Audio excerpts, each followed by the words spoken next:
Kristi. I'm the governor of the great state of South Dakota, as you just saw, and I am 100% convinced that our best days are still ahead. Our best days are still ahead. You want to know why I have that kind of confidence? I want to tell you, this last week I had the chance to go to Ellsworth Air Force Base. That's the Air Force Base in South Dakota that has the B-1 bombers. The B-1 bombers are the platform that protects this country right now. In fact, those bombs that we dropped in Iraq and Syria recently, they were my guys, my airmen out of South Dakota, running the B-1s, taking retaliation for the bloodshed that was brought on Tower 22 and vindicating for the lives that were taken. And they said they delivered the pain and anguish back to the Americans that were killed, to those who attacked us, stood for our freedom.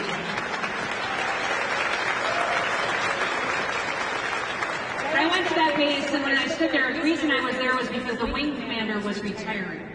And they were installing a new commander over the wing. The base has a commander, but then the bomber wing has another commander as well. And when I went to that retirement ceremony, it was interesting to me because as the base commander stood in front of everyone, he said, I interviewed all of the people who worked for the wing, and the one statement that they said consistently about this wing commander as he retires is that he consistently has sustained optimism while facing difficulties. And I thought, wow, what an incredible thing for your team to say about you, that you have sustained optimism while facing difficulties. He also had these 4 points of advice for the new wing commander that would be in charge of our bombers, that would protect America into their future. He said, number 1, achieve success on purpose. Achieve success on purpose, which means have a clarity of mission, know exactly what you're going to do. Number 2 was to remember the importance of people. Your people are your everything. Number 3, resilience. Resilience determines what you're going to accomplish. And number 4, make productive mistakes. Create an environment where people are willing to take a risk, that they know that they'll take a risk to get ultimate success, and know they'll be supported in that, and then when you make a mistake, learn from it. Those 4 pieces of advice I thought were incredibly powerful for us in this next election cycle. That we have a mission and clarity of purpose, that we remember it's about the people. It's not about governors and senators and all these government officials. It's certainly not about Fauci. It's not about Nancy Pelosi. And dear Lord, we all know Joe Biden sucks, right? We're pretty clear on that. Absolutely. It's about the people. In South Dakota, our motto is under God, the people rule.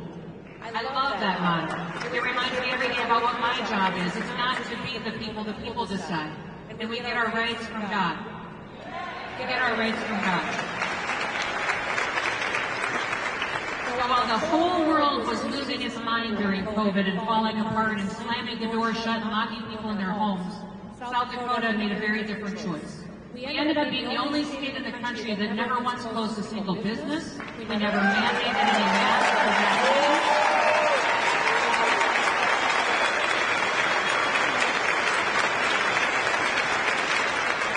We never even defined what an essential business was, because I don't believe the government has the ability or the authority to tell you that your business isn't essential.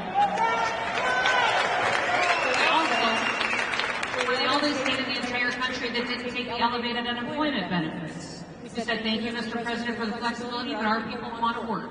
And they did. They worked the entire time.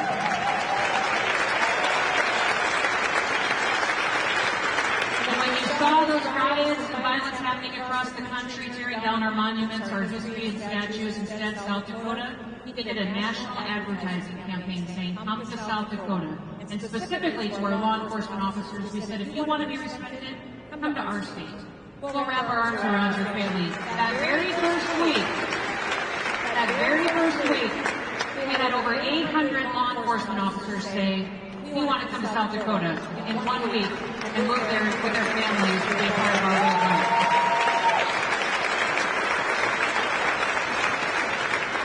So where are we today? Today, South Dakota is thriving. We are growing like crazy. Hundreds of businesses have moved to our state. Thousands of people have moved to our state. We have a AAA credit rating. We have a fully funded pension plan. We've had historic revenues. We've paid off all of our debts and our technical schools and our universities. We've built roads, bridges, and dams and railroads. We have put more money into reserves than we've ever had before.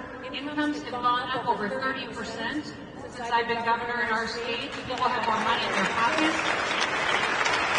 And remember, in South Dakota, we don't have an income tax. We don't have a personal property tax.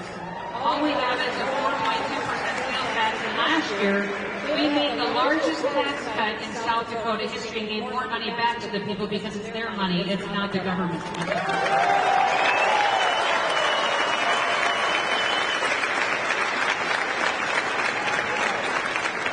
One of the things I'm the most proud of is that South Dakota has the highest birth rate in the nation.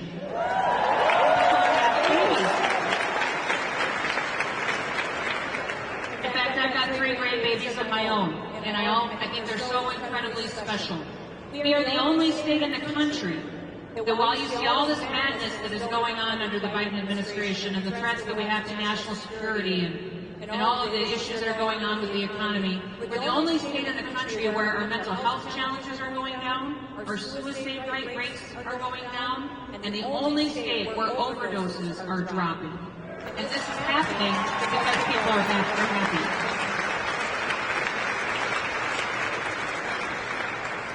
People are happy because they're free. They're happy because they're free and they get to have personal responsibility to make decisions for them and their families. Now listen.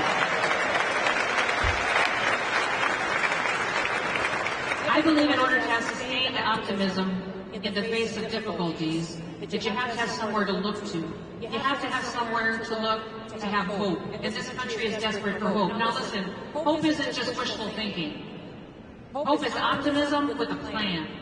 And that's what we've got to deliver. We deliver hope, but we do that with an optimistic attitude and with a plan to take America back from this administration and make it great again and make it strong again.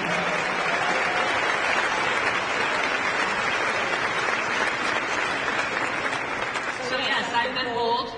I have done some things in South Dakota that have led the way.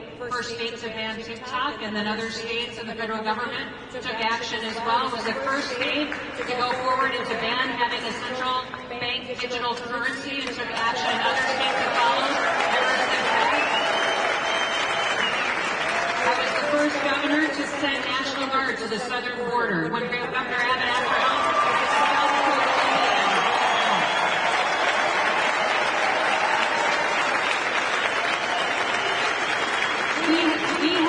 deployed 6 different units down to the southern border to help build, to patrol, to conduct surveillance, and to help make this America as safe as we possibly can. And I've got an engineering unit down there right now that's building barrier wall as fast as they can and anywhere they can to help make sure that we can protect this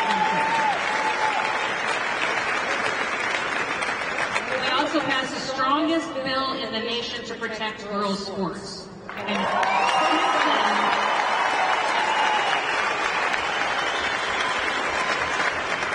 since then, almost a dozen states have used our bill as model language because they know it's written correctly and it will withstand a court challenge and it will be upheld. And listen, we are not going to let mediocre men take away opportunities from exceptional women.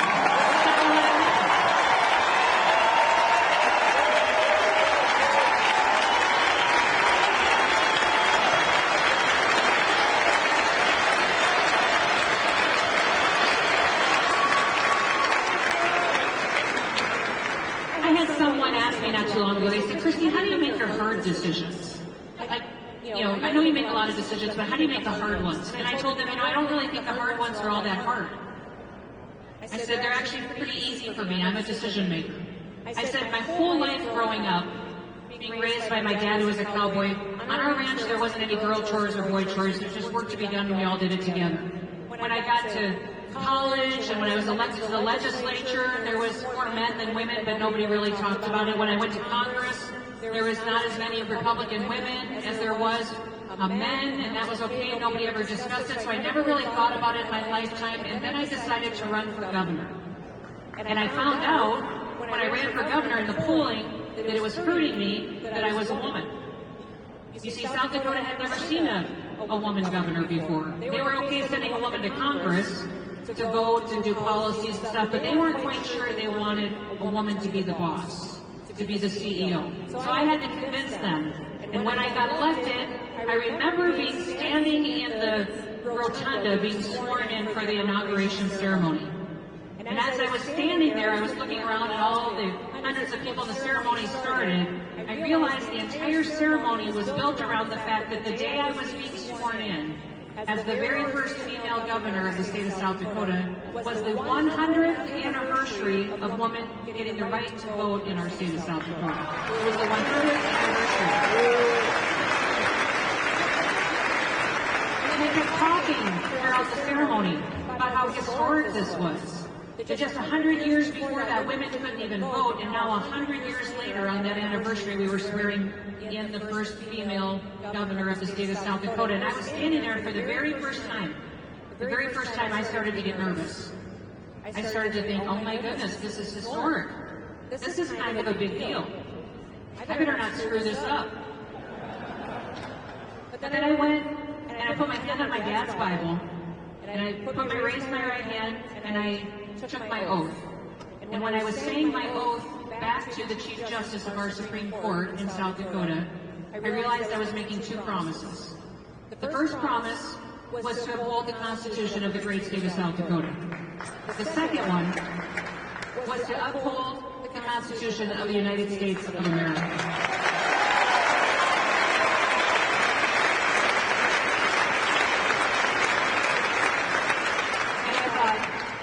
Two promises? I could do that. That's not hard. So that's how I have made every single decision in my role as governor. Every decision has been, the very first question out of my mouth is it constitutional? Is it not constitutional? Does the Constitution say I have the authority to do that? Do I not have the authority to do that? What happens if I overstep my authority? That is where the beginning of every decision has to start. So hard decisions aren't that hard if you've got your priorities right. If you've got your foundation right. If you love this country and you recognize that the power is not with the federal government. In fact, states are much more powerful than the federal government. The real power granted to us by our Constitution is to the people. And it's given from God. That's where it comes from.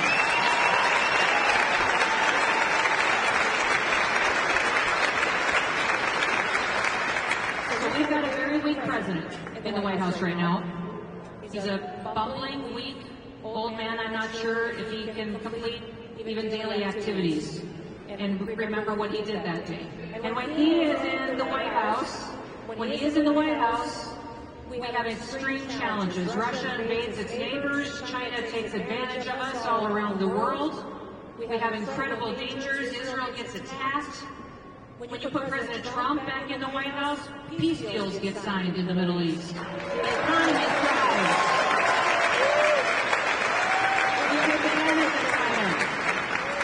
And America is respected again. That's what happens when President Trump comes back. Peace through strength. Peace through strength is what he brings. I'll give you an example. I was in Wisconsin recently doing some events for President Trump, talking to women and independents and different groups of people, asking them to get engaged and to think about this next election cycle. And I was talking with Kevin. Kevin was the youngest person to be held hostage by Iran back in the 80s when Jimmy Carter was president. Kevin and the rest of those Americans were held hostage by Iran for 444 days while Jimmy Carter negotiated. They were released on the day Ronald Reagan was sworn into office.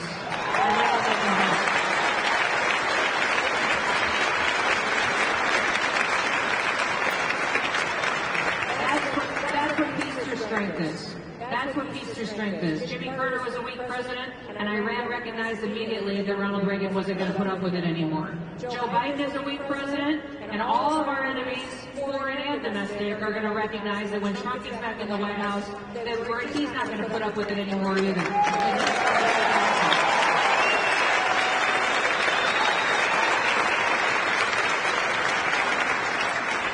He will give us economic strength, a secure border. He will make sure that we end political prosecutions, which we see across this country, and he will bring law and order back to our streets. That's what President Trump will deliver for us. So if you're sitting here and you're struggling to have sustained optimism, if you turn on the news at night and you get discouraged, I'm going to remind you of something. A lot of you in this audience are very young. You've got more of your life ahead of you than you have in your past behind you in the rearview mirror. At the founding of our country, when our founders decided, and those colonists decided to fight against the British Army and to take our freedoms for us and to write a Declaration of Independence, I want you to really think what they were doing. They were taking on the strongest military in the entire world. And they were doing it at a very young age. In fact, George Washington at the time was only 44 years old. John Adams was 40.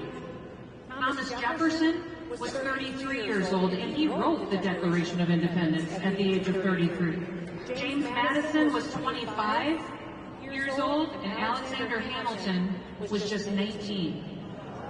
It's incredible, isn't it, that our founders were that young when they made us the country.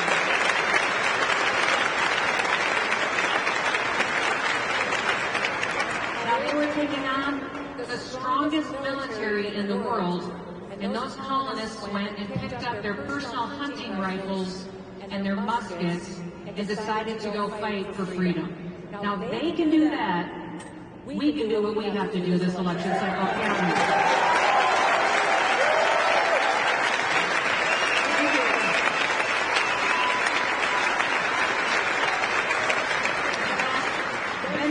At the time reminded them of the job. Ben Franklin said as he signed the Declaration of Independence, we must all hang together, or most assuredly, we will all hang separately. They knew the risks, but they took on the fight anyways and did it for us. They gave us the greatest gift in human history, this experiment of a republic, if we can keep it. If we can keep it, and now is the time. They fought, and let's not lose it on our watch, okay? Be all in with me. I'll tell you one more story before we leave. Years ago, I had a lady walk up to me, and she said to me, Kristi, my name is Sherry. And she said, you don't know me, but I own a pearl store. And I said, really? You own a pearl store? It's all filled with pearls? She said, yes. And I said, well, why do you only sell pearls? And she said, I sell pearls because they are the only precious gem that is made from a living creature. She said, all other precious gems are created a different way, but pearls are the only ones created by a living creature. And in order for that pearl to be created, that oyster has to go through something hard, something that causes it pain and is uncomfortable, and it's challenging for it.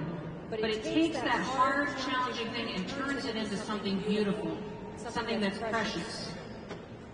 Since that day, I've always worn pearls. I've always worn some pearl on me somewhere to remind me that, yeah, life can be hard. There can be challenges. People will attack you, and maybe you've seen a few attacks on me lately. They just seem to keep coming. I think they're scared of me. I think that's the problem. Attacks will come, but I will tell you one thing. If you take the hard things in your life, if you take the hard challenges you see and the challenges that are facing this country, we can take that and use that to keep perspective and turn it into something precious, something beautiful, keep this country great so that our kids and our grandkids have something that they can enjoy just like we were blessed with when we were born in the United States of America. It's going to take work, but I will tell you, sustained optimism while facing difficulties is something we can all be very proud of. Yes, it looks difficult out there right now. Yes, the world looks unstable. Yes, we have a president in the White House that is endangering our country. This election cycle isn't about Republicans versus Democrats, liberals versus conservatives. This election is about people who love America and those who are trying to destroy America. That's what this election cycle is about.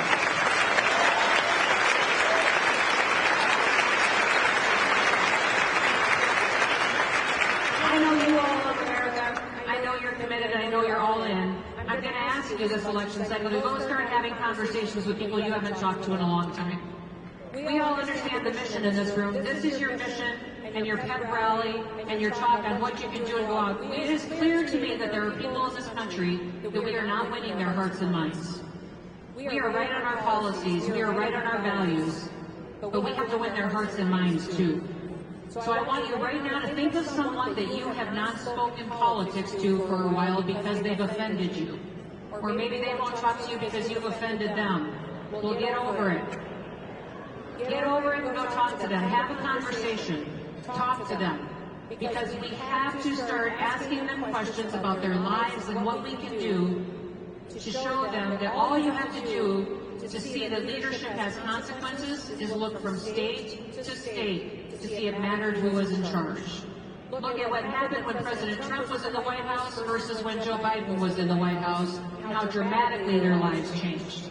How much their energy costs have gone up, how much their grocery bill has gone up, how much more dramatically dangerous their life is now and unstable the world is because we don't have a strong leader. Those are the conversations you need to have. Somebody told me this world that is addicted to being offended. And I think they're right. We love to be offended by people, don't we? We just, oh my gosh, I can't believe they said that. Oh my goodness, it's a horrible thing. So get over it.